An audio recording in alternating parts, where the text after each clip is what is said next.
Hello guys! Ngayon tuturuan ko kayo kung paano mag-update ng YouTube Studio. Una, pindutin lang ang ating Play Store. Ayan, then kapag nandito na tayo sa ating Play Store, mapapansin nyo sa baba yung nakasulat na search. Eto, pindutin lang natin yung search na nakasulat dito sa baba. Ayan. Then ayan, kapag napindot nyo na, ito na yung lalabas. Then mababasa nyo naman sa taas yung search apps. Ito, pindutin lang natin yan.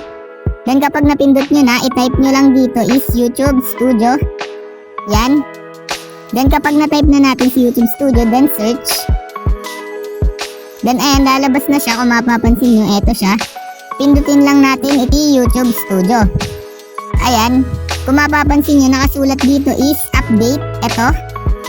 Pindutin lang natin dito yung update para ma-update natin si YouTube Studio.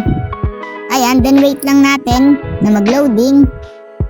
Ayan, kung mapapansin nyo, 100% na. Then installing. Ayan, automatic na nga pala siya. Ayan, wait lang natin matapos yan. Yan, kung mapapansin nyo, nakasulat na open, hindi na-update.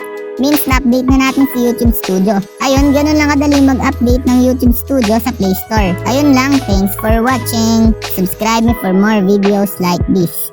Thank you!